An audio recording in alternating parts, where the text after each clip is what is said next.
उनका जो सूत्रात्मक प्रश्न किया, प्रथम सुकारण कहो विचारी, निर्गुण ब्रह्म सगुण बपुधारी, पुनि प्रभु कहो राम अवतारा, बाल चरित पुनि कहो उदारा, कहो जथा जानकी विवाही, राज तजा सो दूषण काही, बन बस कीन्हु चरित अपारा, कहो नाथ जिमि रावण मारा, राज बैठ कीनी बहु लीला, सकल कहो शंकर सुखशीला, बहुरी कहो करुणायतन, कीन जो अचरज राम, प्रजा सहित रघुवंश मण, किमि गौनन्य धाम। इतने नहीं, बोले पुनि प्रभु कहु सो तत्व बखानी, यही विज्ञान मगन मुनि ज्ञानी, और राम रहस्य अनेका, कहु नाथ अति विमल विवेक। शंकर जी मुस्कुराने लगे, या तो सुनने नहीं चाहती थी, या तो तुमने प्रश्नों की झड़ी लगा दिया। तो अब तुम्हारे प्रश्न पूछे पूरे तो हो गए। क्या बढ़िया अंतिम वाक्य कहा पार्वती जी ने, नहीं नहीं महाराज, ये जितने प्रश्न मैंने किए अधूरे हैं। तो अंतिम वाक्य कह करके कह दिया, जो मैं नाथ न पूछा होई, सो कृपालु राख्यो जन गोई। महाराज मैंने जो न पूछा हो वो भी कहिए, जो मैंने पूछा है वो भी कहिए। इसके उत्तर में जो शंकर जी कहते हैं, सती भगवान श्री राम को जनक नंदिनी के वियोग में विलाप करते हुए देख करके संशयग्रस्त हो जाती हैं और अंत में उसकी परिणति सती के शरीर त्याग के द्वारा होती है। और इसके पश्चात सती अगले जन्म में पार्वती बन करके अवतरित होती है। भगवान शंकर और पार्वती जी का दिव्य विलास हिमालय के शिखर पर होता रहा। स्वामी कार्तिक का जन्म हुआ और देवताओं की समस्या का समाधान हुआ। देवता तारकासुर के समक्ष आतंकित थे, क्योंकि तारकासुर ने यहाँ पर भगवान शंकर और पार्वती के मिलन के दो पक्ष सामने आते हैं।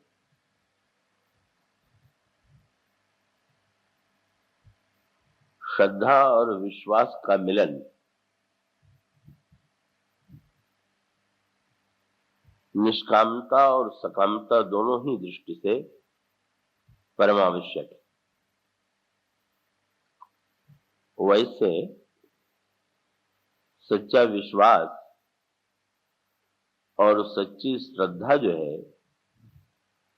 वो स्वयं में निष्काम होती है। श्रद्धा, पूर्ण श्रद्धा और पूर्ण विश्वास स्वयं अपने आप में निष्काम होता है।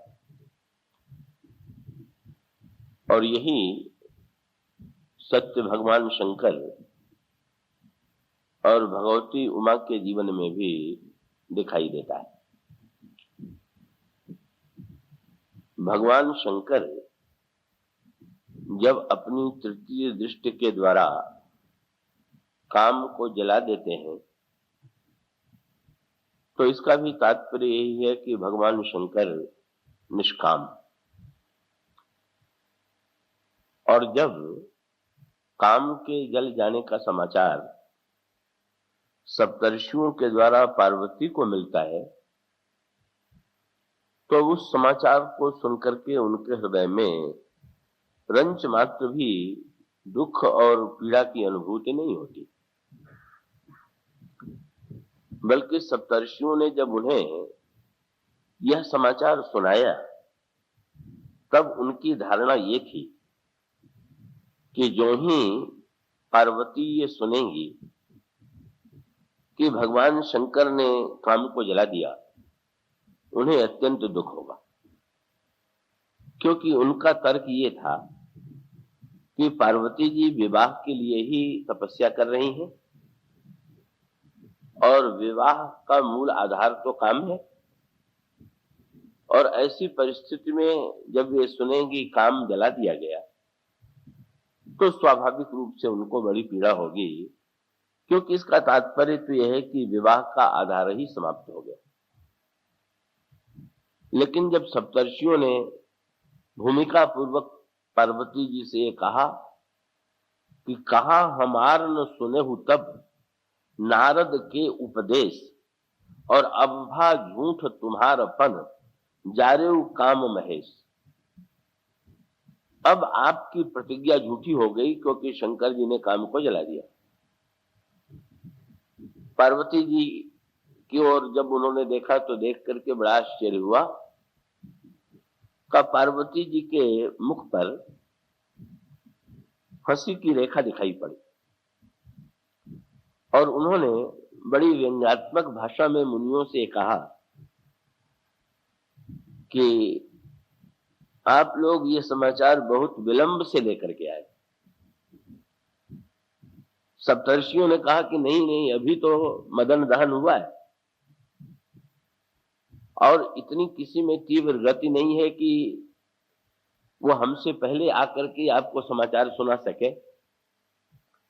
तो आप ये क्यों कहती हैं कि हम लोग विलंब से समाचार लेकर के आए? तो पार्वती जी ने कहा कि बात ये है कि जिस सत्य का ज्ञान मुझे प्रारंभ से ही था, अब जाकर के आप लोगों को उस सत्य का ज्ञान हुआ। आप लोग जब ये कहते हैं कि भगवान शंकर ने काम को जला दिया, तो शायद आप लोगों को भ्रम ये था कि भगवान शंकर सकाम है और काम को जलाने के पश्चात निष्काम हुए।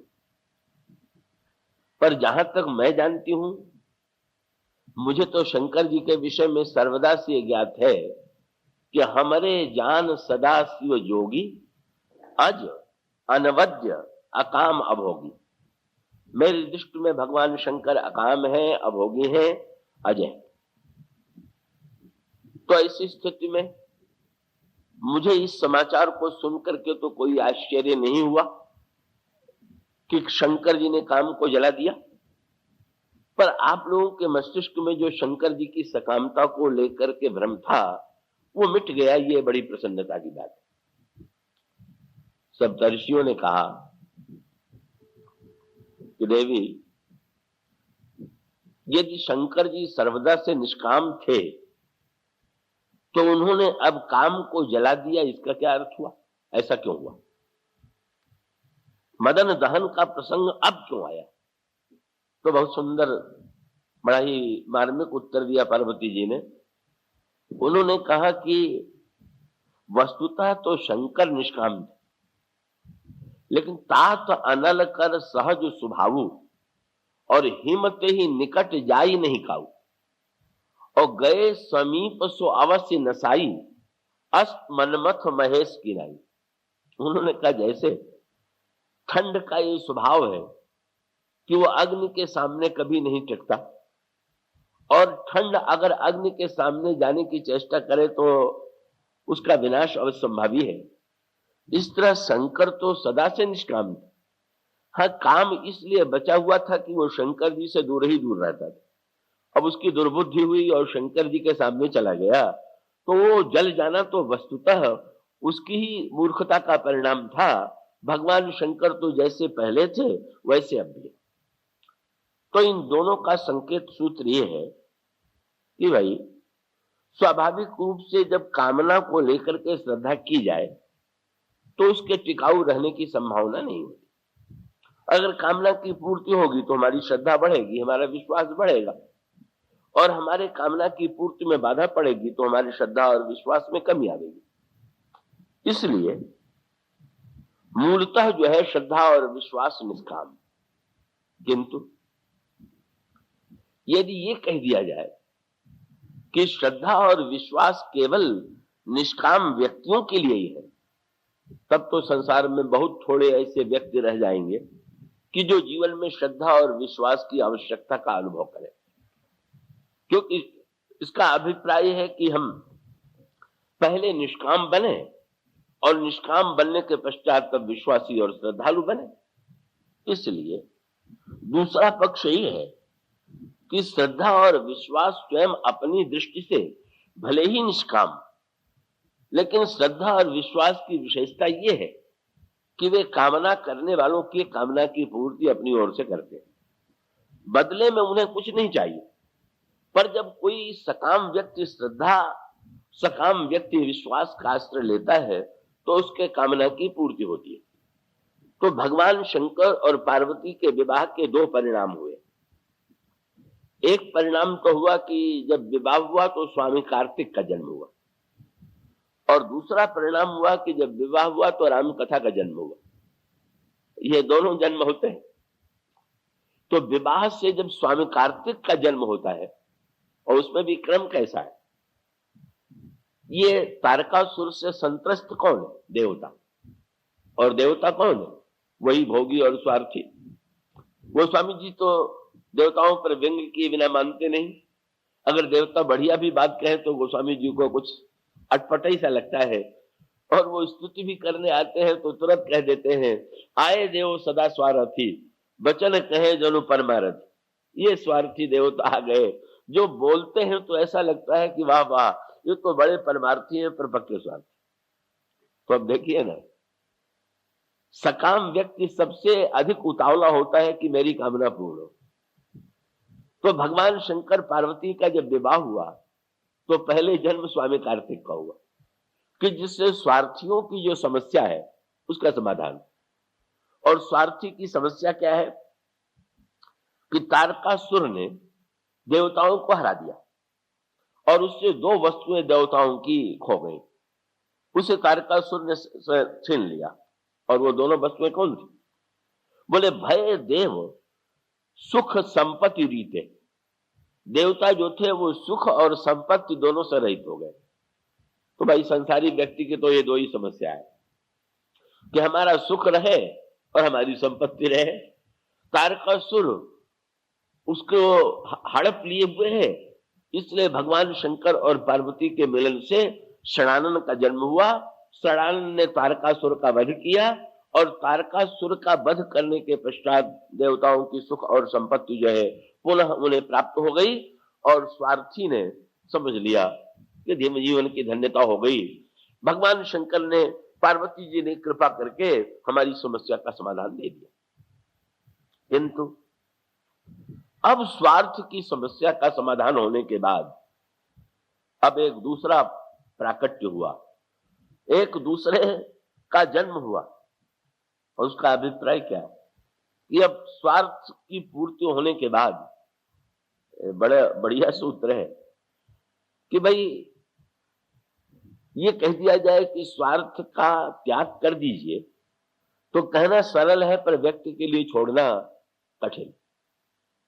पर उससे ये कहा जा सकता है कि भाई स्वार्थ की पूर्ति होने के बाद तो तुम्हारी दृष्टि परमार्थ की ओर जानी चाहिए। इसका अभिप्राय है कि स्वार्थ की पूर्ति के बाद भी अगर हमारी दृष्टि केवल स्वार्थ की ही ओर रहेगी तो हमारे जीवन में अपूर्णता रहेगी। तो स्वार्थ की यदि पूर्ति हो गई तो हम परमार्थ पर दृष्टि डालें। सुग्रीव के चरित्र में इसी का क्रम मिलेगा। भगवान श्री राघवेंद्र सुग्रीव को बाली का वध करके राज्य देते। राज्य दे देने के पश्चात पत्नी की भी प्राप्ति होती है, सुख संपत्ति की भी प्राप्ति होती है, और सुग्रीव किष्किंधा के राजा हो जाते। और भगवान श्री राघवेंद्र उन्हें भी वही सूत्र देते हैं कि राज्य पाने के बाद तुम राज्य चलाओ, राज्य का उपभोग करो, लेकिन एक बात का ध्यान रखना। और भगवान राम ने सूत्र वही दिया था कि अंगद सहित करेहु तुम राजू, संतत हृदय धरेहु मम काजू। कि तुम अपने काम के बाद मेरे काम का भी ध्यान रखना। स्वार्थ अपना काम और परमार्थ वो ईश्वर से जुड़ा हुआ। भगवान ने कहा कि सुग्रीव इस बात का ध्यान रखना कि अब उसके बाद तुम्हें सीता जी को भी खोज करके उनका पता लगाना है। और उसका अभिप्राय सीता जी मूर्तिमती भक्ति है, और उसका अभिप्राय है कि हमारा कर्तव्य है कि स्वार्थ पूर्ति के पश्चात हमारे मन में कृतज्ञता का उदय हो, कहीं अत्यधिक लोभ का उदय न हो। ये दो वृत्ति होती है। आप किसी व्यक्ति से कुछ मांगने गए और उसने दे दिया, और उससे लेने के बाद आपके मन में इस वृत्ति का उदय हो कि ये बड़े सज्जन है कि जिन्होंने मेरी सहायता की है, और आप उनसे प्रेम करने लगे, एक। और एक वृत्ति है कि इन्होंने दे दिया है तो इनसे जितना लेते बने बस लेते ही चलो, मांगते चलो। तो ईश्वर के संदर्भ में भी जब ईश्वर के द्वारा स्वार्थ की पूर्ति हो जाती है तो अधिकांश व्यक्ति तो ऐसे हैं कि उनकी चाह और मांग बढ़ती ही जाती है, बस जब ईश्वर से चाहेंगे तो स्वार्थ चाहेंगे। पर उसका दूसरा पक्ष ये है कि ईश्वर की उदारता को देख करके उसके प्रति इतना अनुराग हो जाता है कि पहले तो गए थे स्वार्थ को लेकर, पर उसके स्वभाव को देख करके, उसकी उदारता को देख करके अब स्वार्थ और कामना की समाप्ति होकर के प्रीति का उदय होगा। ये विभीषण के संदर्भ में यही क्रम आपको मिलेगा। विभीषण जब चले तो उनमें स्वार्थ की वृत्ति विद्यमान थी, उनके अंतःकरण में राज्य की लालसा थी, इसमें कोई संदेह नहीं। लेकिन जब विभीषण भगवान श्री राम के पास पहुंचे और भगवान श्री राम ने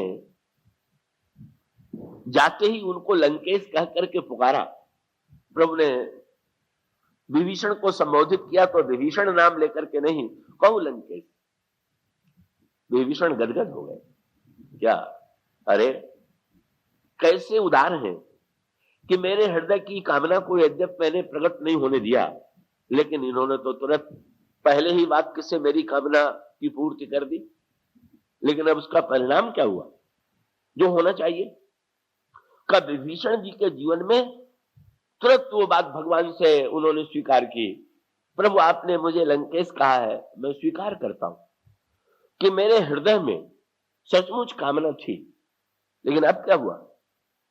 विभीषण जी भगवान राम से कहते हैं, उर कछु प्रथम वासना रही, लेकिन प्रभु पद प्रीति सरित सो बही। पहले वासना मेरे मन में थी, पर आपके प्रेम का जब की सरिता बही तो महाराज उस प्रेम की सरिता में हमारी वासना भी बह गई। अब मेरे अंतःकरण में कोई इच्छा नहीं। बस यही जो सामंजस्य है, वो सामंजस्य सुग्रीव के जीवन में नहीं आ पाया। सुग्रीव स्वार्थ में इतने भूल गए कि उन्हें परमार्थ की विस्मृति हो गई, और जब उन्हें परमार्थ की विस्मृति हुई तो फिर भगवान को भय दिखा करके उन्हें परमार्थ की दिशा में प्रेरित करना पड़ा। इसका अभिप्राय यह है कि अगर स्वार्थ की पूर्ति में ही हम संलग्न रहेंगे तो अंत में काल का भय हमारे सामने आवेगा और अंत में हमें ईश्वर की दिशा में जाना ही पड़ेगा। और विभीषण की तरह कामना की पूर्ति होने के बाद हमारे अंतःकरण में प्रीति का उदय हो, कामना बढ़े एक, और कामना की पूर्ति होने के बाद बस हमारे मन में परमार्थ तत्व और निस्वार्थता का उदय हो, यही वस्तुतः उसका क्रम है। तो यहां पर भी देवता उतावले हैं, कथा ने पहले शंकर जी ने कथा नहीं सुनाई, पार्वती जी ने पहले कथा नहीं सुनी, पहले उन्होंने स्वामी कार्तिक को जन्म दिया। बोले ये बेचारे बड़े उतावले हो रहे हैं, पहले इनकी समस्या का समाधान कर दें, फिर उसके पश्चात स्वार्थ की समस्या का समाधान होने के बाद परमार्थ तत्व की समस्या का समाधान किया जाएगा। और ये हुआ तो श्रद्धा और विश्वास के द्वारा कामना पूर्ण हो गई। अब श्रद्धा भी अपने, जैसा मैंने मूल में ही कहा कि भगवान शंकर तो परम निष्काम है ही, और पार्वती जी में भी सकामता का लेश नहीं। उन्होंने अगर कामना को स्वीकार भी किया है तो लोक कल्याण के लिए स्वीकार किया है, अगर उन्होंने भोग की वृत्ति को स्वीकार भी किया है तो भोग वृत्ति से नहीं, अब तो लोक कल्याण की वृत्ति से। पर उसकी पूर्ति होने के बाद अब एक संकेत सूत्र आता है बड़े महत्व का। ये आप जानते होंगे कि श्रृंगार में 9 रस,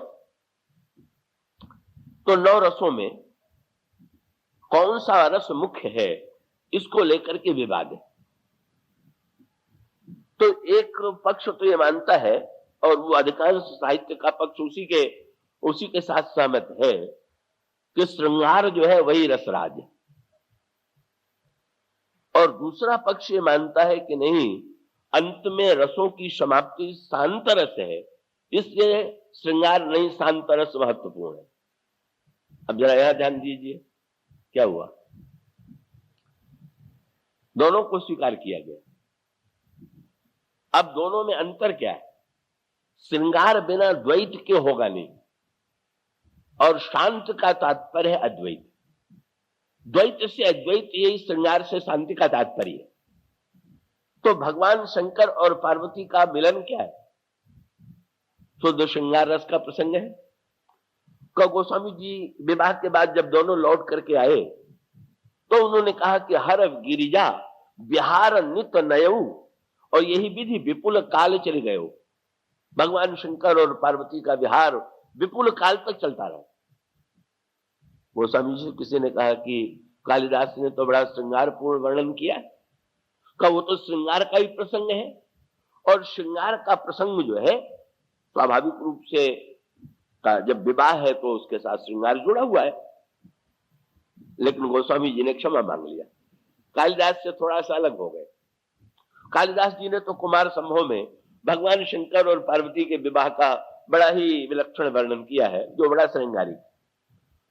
और गोस्वामी जी ने ये कह करके क्षमा मांग लिया, बोले जगत मातु पितु शंभु भवानी तेहि श्रृंगार न कहो बखानी। भाई शंकर जी पिता है, पार्वती जी माता है, अब बेटा माता पिता के श्रृंगार का क्या वर्णन करे। हम तो इतना ही कह सकते हैं कि दोनों का अद्भुत स्वरूप है। और इस तरह से पहले श्रृंगार रस का दिव्य रूप सामने आया। अब जब कैलाश पर्वत पर ये श्रृंगार रस के बाद अब कथा का श्री गणेश कहां से होगा? भगवान की कथा का जन्म कैसे होगा? तो याद रखिए, संसार में पुत्र का जन्म होता है श्रृंगार से, और भगवत कथा का जन्म होता है शांतारस। इसका अभिप्राय यह है, जब तक द्वैत है तब तक श्रृंगार, और जब अद्वैत में स्थिति आ गई, जब पूरी तरह से कब, और इसको यूं भी देख लें कि नदी जब समुद्र की ओर दौड़ती है तो नदी और समुद्र अलग दिखाई देते हैं, पर एक स्थिति ऐसी आती है कि जब नदी और समुद्र मिलकर के एक हो जाते हैं।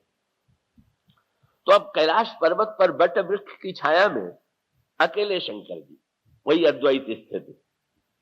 भगवान शंकर एक बार तेहि तरु प्रभु गयऊ और तरु विलो की उरा अति सुख भयऊ। भगवान शंकर उस बट वृक्ष के नीचे गए और उस वृक्ष को देख करके भगवान शंकर के हृदय में अत्यंत सुख हुआ। और सुख होने के पश्चात भगवान शंकर अपने हाथ से बाघंबर बिछाते हैं और बाघंबर बिछा करके बैठ गए। और बाघंबर बिछा करके जब बैठ गए, अब शंकर जी कैसे लग रहे हैं? गोस्वामी जी ने कहा बैठे सोह काम रिपु।